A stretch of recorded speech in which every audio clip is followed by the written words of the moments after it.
नमस्कार ईश्वर टीवी मु मंजू नायक कहूँ चलतु सुंदरगढ़ आड़े जा राउरकेलार एयर स्ट्रिप्रु जा बणईर घंच जंगल पर्यंत 1960 मसीह राउरकेला ठारे एक एयर स्ट्रिप कार्यकारी आसुछि 2023 मसीह राउरकेला ठारे हेबाकु थिबा हॉकी विश्वकप को लक्ष्य रखी राउरकेला विकास मंच सह विभिन्न सामाजिक अनुष्ठान अनुरोध फल राउरकेला भुवनेश्वर मध्य 2C लाइसेंस युक्त 72 सीट विशिष्ट विमान चलाचल पर एयर लाइसेंस प्रदान करागला किंतु आज पर्यंत खराब पाग यांत्रिक त्रुटि इत्यादि आड़ देखाई 100 ऊर्ध्व थर प्राय विमान चलाचल बातिल करा जायछि। एमितिक एई दिने 2 दिन तले सामान्य वर्षा पर राज्यपाल विमान अध घंटा जाए आकाश में चक्कर देला एवं तले ओह्लाई न पारी भुवनेश्वर फेरिया को बाध्य होला बंधु जहाँ ए अंचलवासी मध्य असंतोष प्रकाश पाई एवं सेमाने क्षोभ प्रकाश करिसेंती।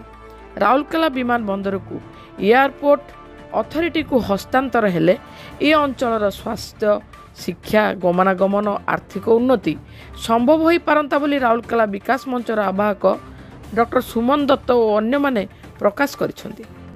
मु डॉक्टर सुमन दत्त आवाहक राउरकेला विकास मंच राउरकेला इस्पात कारखाना 1954 मसीह राउरकेला स्थापित होला परे 1960 मसीह एक राउरकेला एयर स्ट्रिप गठन होता 2013 मसीह हॉकी वर्ल्ड कप जितेबाला आरंभ करने गला विभिन्न संगठन सहित राउरकेला विकास मंचर दाबी फल 2023 जनवरी मास 13 तारिख दिन 2C लाइसेंस अर्थात 72 सीटर प्लेन विश्वर खेलाड़ी मान को भुवनेश्वर राउरकेला आनी पहुँचेला। यही चुक्ति एलायंस एयरलाइंस को दिया जाइथिला जहाँ 2023 जनवरी पर ठारू आज पर्यंत 100 थरु अधिक थर बातिल विमान उड़ाण बातिल करियछि। यांत्रिक त्रुटि पाग खराब एवं विभिन्न अव्यवस्था भितर गति कर से विमान उड़ाण गति करिछि। ए विषय बारंबार आमे उभय केंद्र सरकार एवं राज्य सरकार एवं एयरपोर्ट अथॉरिटी को जणाई IL स्थापन एवं 3C लाइसेंस प्रदान करने आमे दाबी करूँ।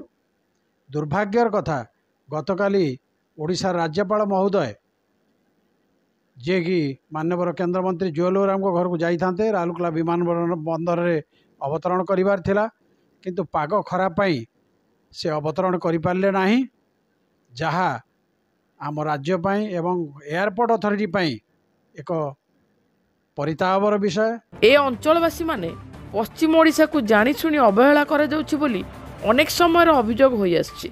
परिस्थिति सेमिति होइछि बंधु राउरकेला मात्र किछि दूर को आपण मानक आमे नै जिवु।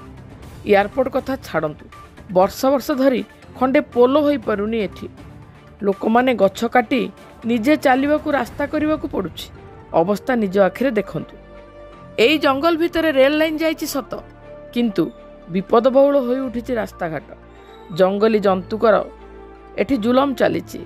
हाथी माने रेल लाइन रे निर्भय विचरण करी बारंबार रेल यात्रा को संकटपूर्ण कर दउछंती।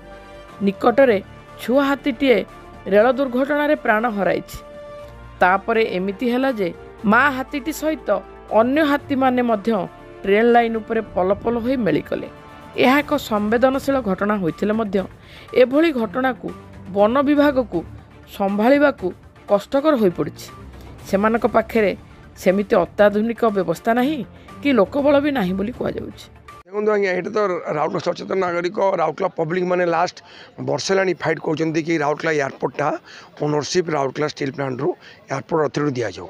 ओडिशा गवर्नमेंट एवं डबल इंजिन सरकार अच्छी ओडिशा गवर्नमेंट मनमोहन सामल भी कहते कि आम आम सरकार आसिले आम ओडिशा गवर्नमेंट को कहूँ तार जगह अच्छी सेल छाड़ आम एयरपोर्ट अथॉरिटी को देवु जो पर्यंत एयरपोर्ट अथॉरिटी को देवेनि से पर्यंत लैंड मिलनी मेजर प्रोब्लेम कौन ILS सिस्टम ना जदि आज आज 800 मीटर आमर जगह 13 पर्यंत बढ़ी था ILS था फ्लाइट अवस्था ही न था। सरकार सुंदरगढ़ जिलार गमनागमन रास्ता घाट पोलो सुरक्षा प्रति यथेष्ट दृष्टि दियंतु बोली जनसाधारण दाबी हेलानी।